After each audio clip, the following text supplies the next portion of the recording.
there is no positive commandment to love people who hate God.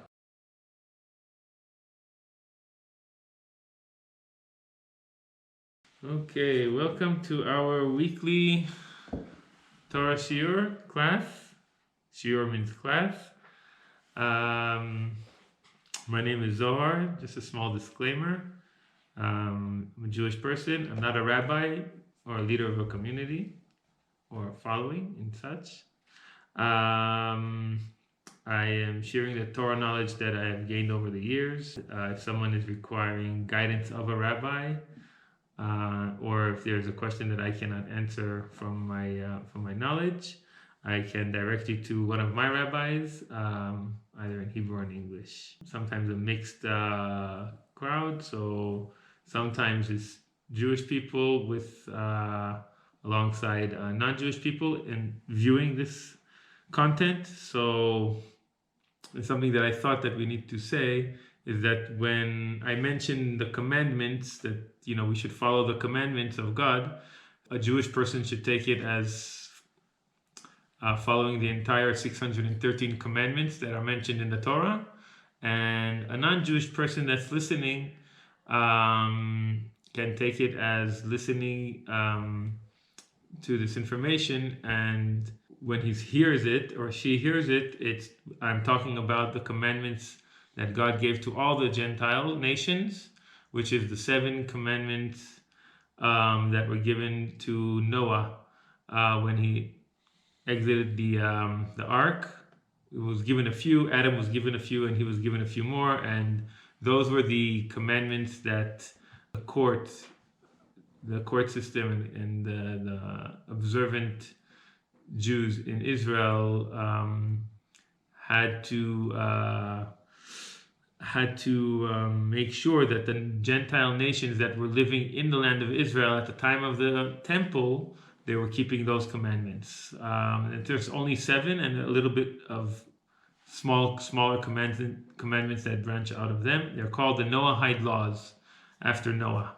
So these are laws that are pertaining to all mankind, not only to the Jewish people.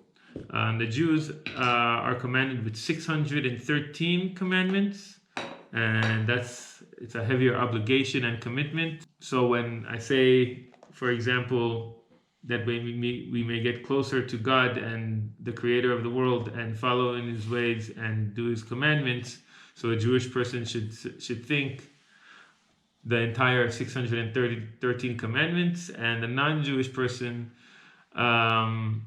should try to strive towards following the 7 commandments of the Noahide laws. That's just in a nutshell. We will begin our class. So every week, just small information that we read a Torah portion. Torah basically is the 5 books of Moses in a nutshell.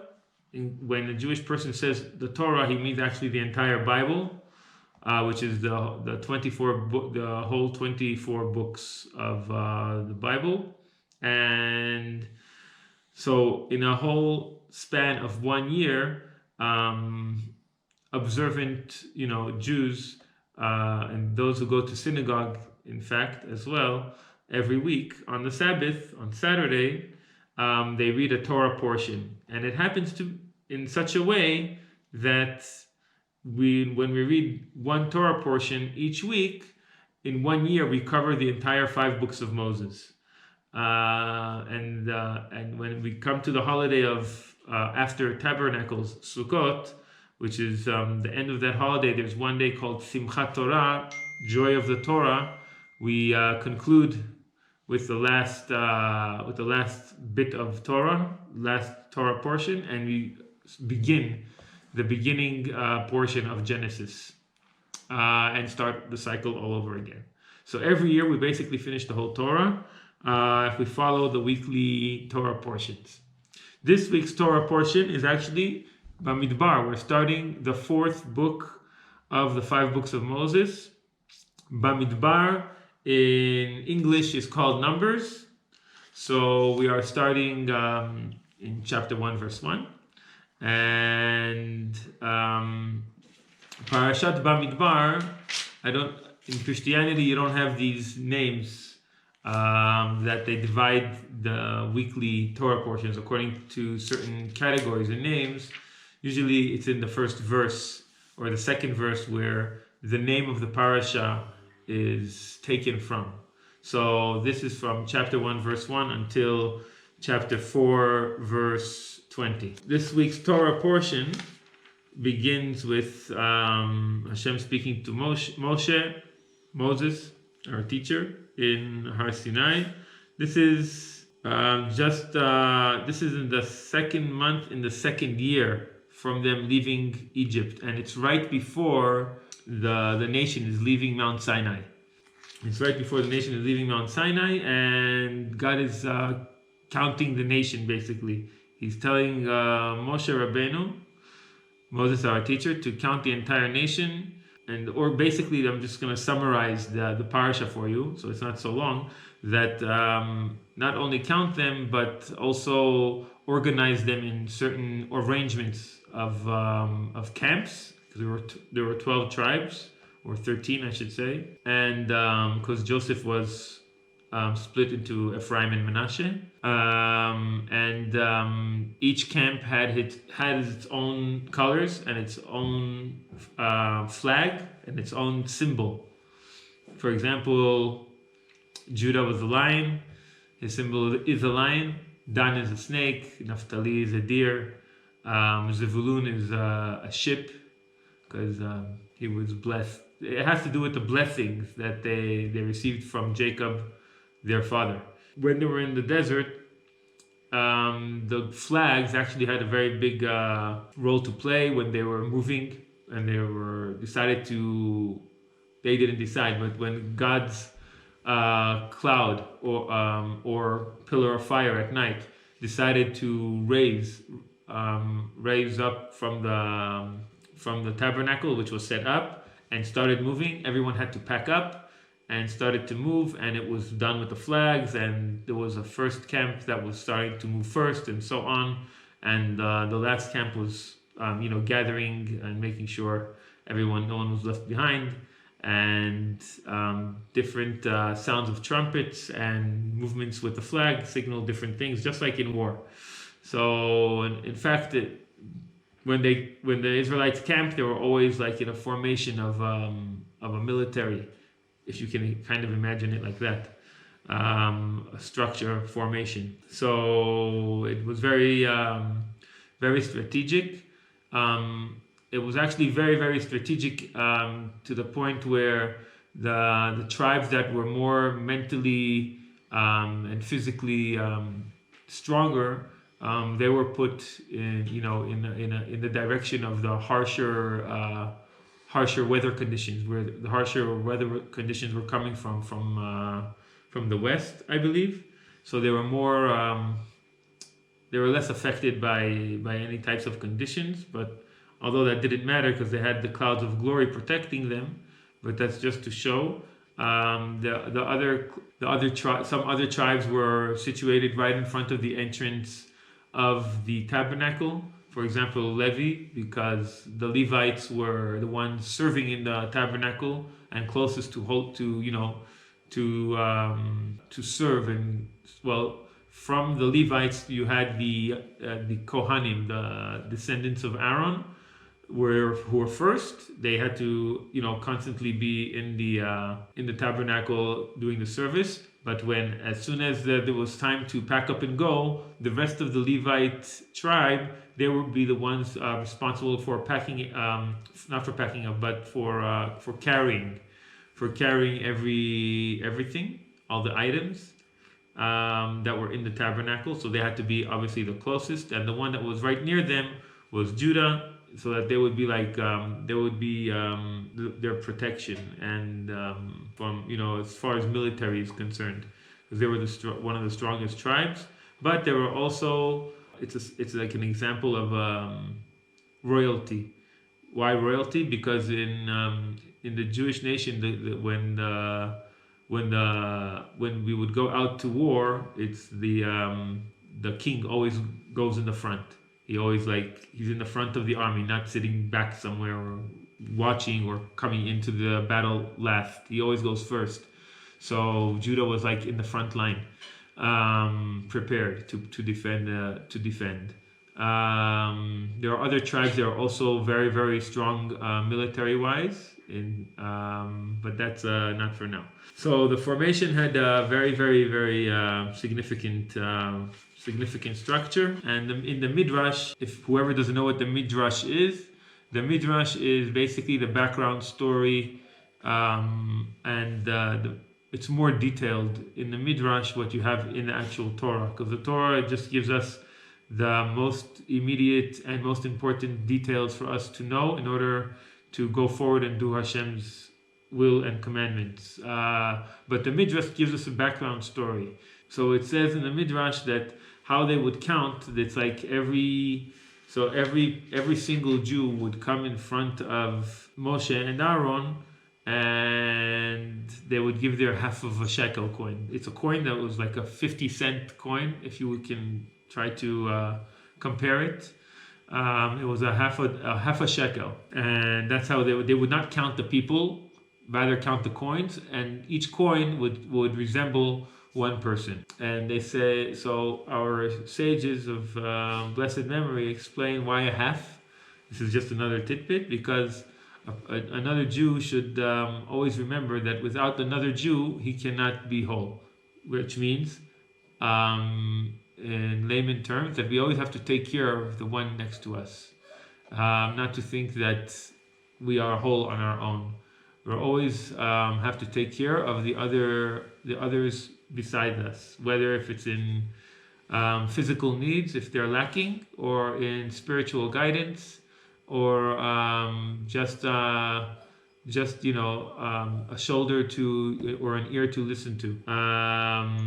We must always be there for our brothers and sisters, and it goes like that for all of mankind. At the end of the day, we're all children of the Creator, and we should all be there for each other. And the Israelites are the eldest, I should say, the eldest son of God, as it says in the Torah. That we are, and why does it say the eldest son? Because people who have children know that they expect from their oldest son or daughter to be an example and to teach the smaller children what their parents like and don't like, and what they should be careful of, and how they should, behave around the house, and so on, so their parents don't get upset, or that they do the right thing, and so on. So it's in the same way, the Israelites are in that sense a light to the nations, to show the path to the nations of the world. And so when I mean to say the eldest son, I mean like everyone else is also children of God, right? So just like a father has, we can relate to this in human terms, that a father that has children wants his children to get along, and there's no bigger joy than that. Because we know that when a father or a mother, they see that their children are fighting, they get even more upset, and their only wish is so that the kids get along, and that there's no struggle and strife between them. So in the same way, God would want us to be the same in that sense. There's something to strive for, and that's what it would be like. In fact, after when Messiah comes and cleanses the world from evil and sin, the people of the earth will unite.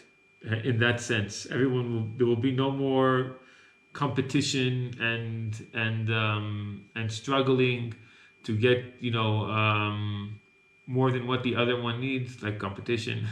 But there will be no more jealousy and all of these negative traits that divide human beings, which will be an amazing time. The best thing to do before the days of Messiah come, which in Judaism we think is very, very near, by the way, is to practice that now.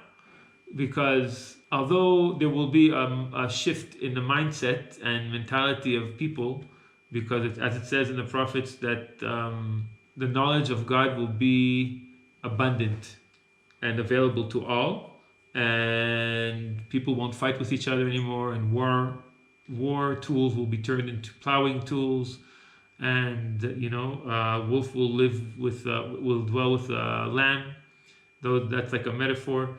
So although all that will happen, when our intention beforehand is in that space where we want to get along with everyone and find a way to get along with everyone we can, that comes in our path. And even when a person sees people that are arguing and are not getting along, then it's actually a good thing to see if there is a way to make peace between them. This is one of the things that our sages teach us, that when Moses counted the nation, each Jew came in front of Moses and Aaron, and they gave their coin, and they actually got that opportunity to personally meet Moses and Aaron at that time. So every single Jew had like a private moment, if you can say, with the greatest leaders of that time. That's one thing. And the next thing is that just like a person has a wallet and he's counting like how much money he has left, in Rashi is the commentator on the Torah that Orthodox Judaism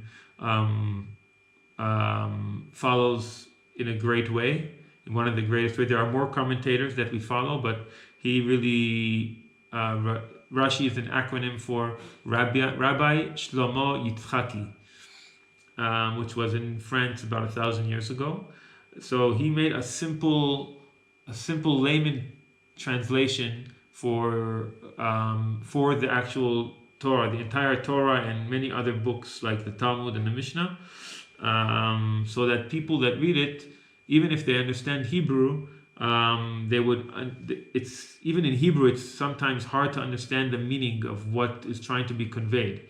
So Rashi actually delivers it according to the oral Torah tradition, which was given in Mount Sinai, and brings it down in simple definition to the layman people that don't understand so greatly and deep in a deep way the Torah. So Rashi explains that just like a person counts the money that he has in his wallet, and he's like, it's precious to him, so he has plans for it, what to do with his money and so on, so he's counting them carefully. Or if a person has like a little chest or a box or a bag full of gems or stones, then the person is constantly like looking back at it and counting them. That's why we find in the Torah quite a few times that God tells Moshe to count the nation, because the nation is very dear to him,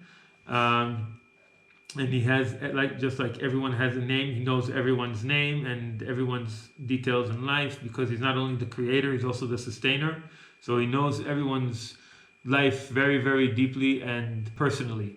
But it's not that God needs like our approval of his love to us.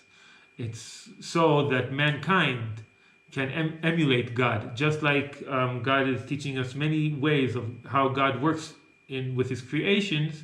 God would like for us to emulate the way he loves us, to emulate that and love our siblings, love our neighbors, love the humankind, in fact. So that's why God is teaching that to us. It's important to note that if there are people that there's no positive commandment to love people who hate God. I hope that can sink in. It's just something that I heard in a class from one of my rabbis, that there are people unfortunately in the world that hate God and the Torah. It's not like they are open to listen if you're speaking with them to your side, or to open up the books, or be open to see some facts. It's just plain hate. In that sense, there's no mitzvah, there's no positive commandment to love these kind of people. Just as King David says in Psalms, your lovers I shall love, and your haters I shall hate. Basically, it's like that.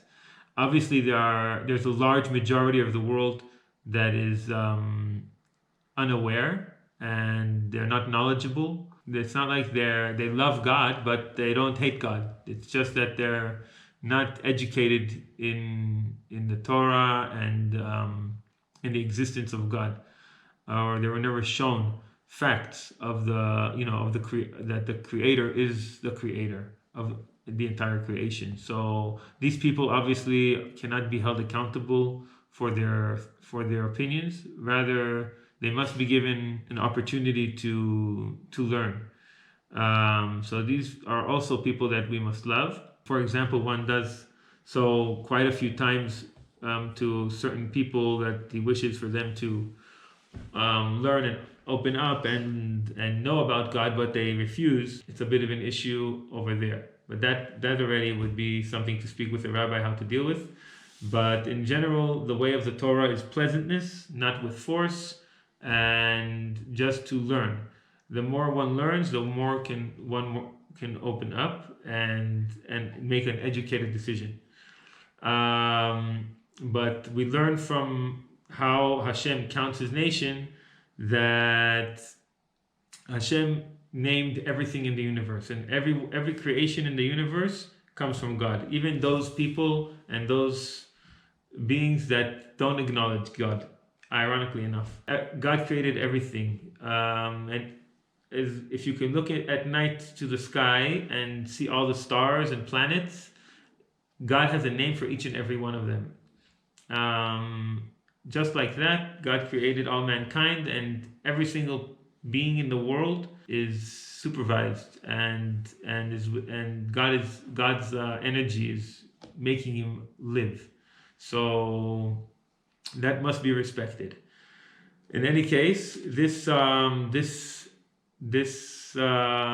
Shabbat, that's a bit about this parasha in a nutshell.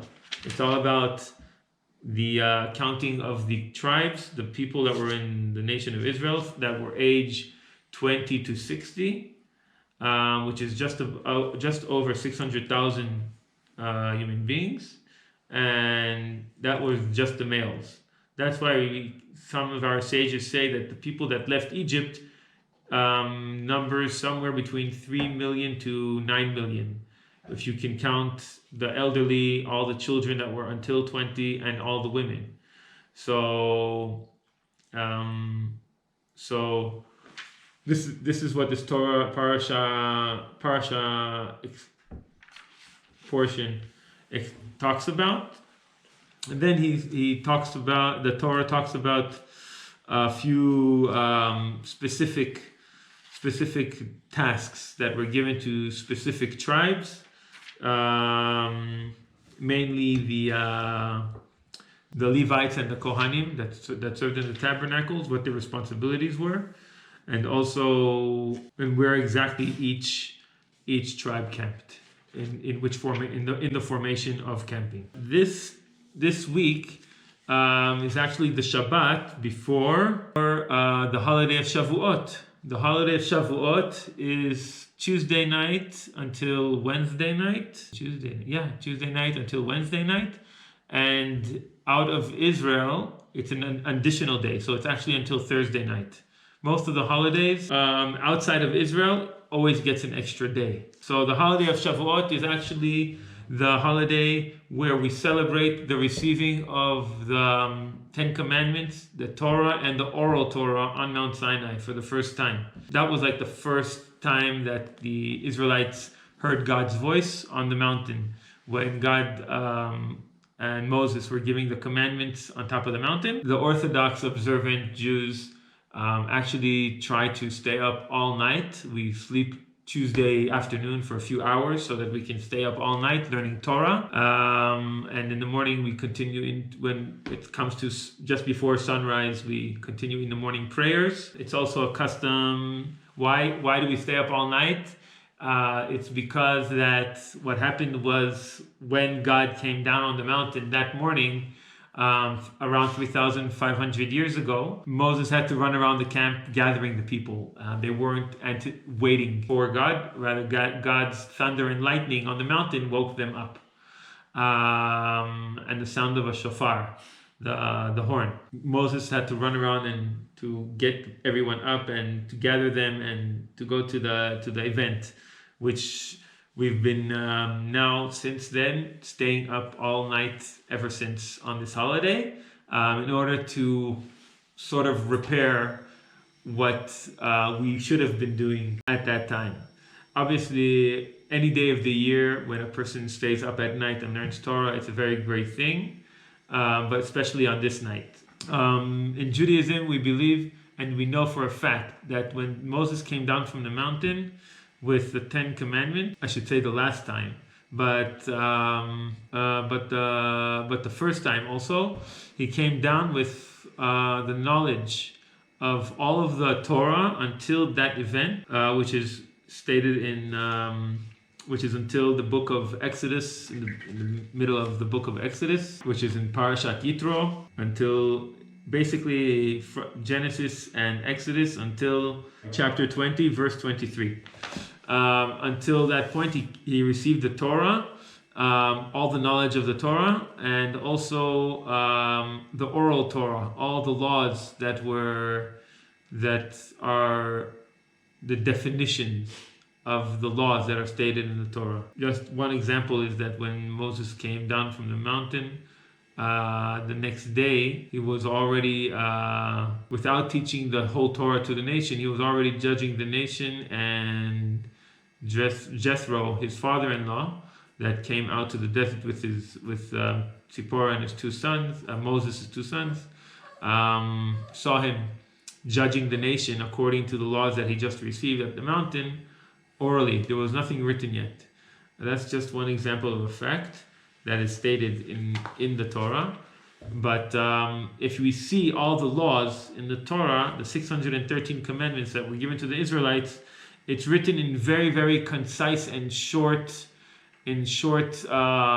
titles, but no real explanation and elaboration in what would this law be and how would it come into effect in different situations, in different events, in different circumstances. This is what the oral Torah comes and explains and elaborates on. It's called oral Torah because it was kept oral, by heart, from teacher to student, from father to son, for about 1,500 years until the end of the Second Temple.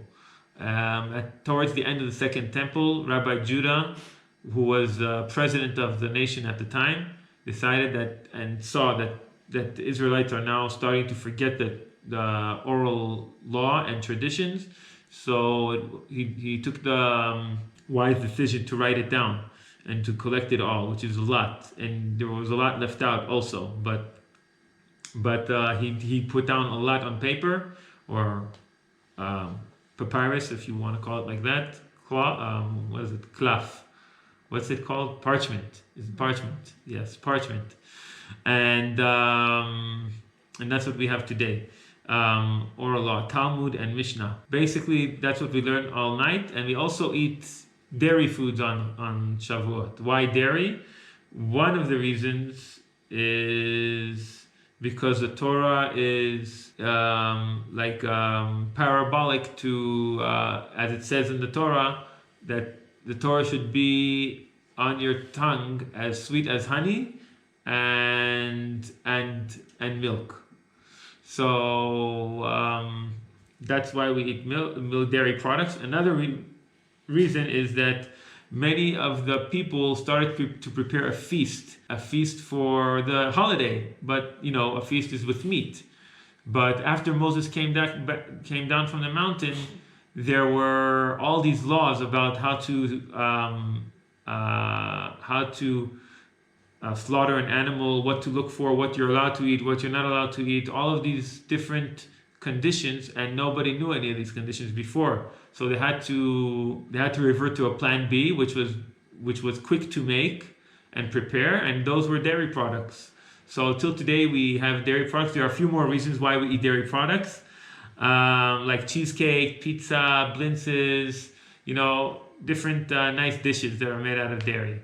That's another thing, and some children also use it as an opportunity to throw water balloons at each other, or just even water guns to get everyone wet with water, because the Torah is actually called also like water. It's considered like water. So when we throw water on each other, it's like filling each other up with the idea that we can get full of Torah. That's like something playful that actually developed over the years. It's not an original custom. Yeah. I wish you a Shabbat Shalom. Have a blessed weekend, and I hope this was insightful for you. And a happy holiday of Chag Shavuot. Take care, everyone.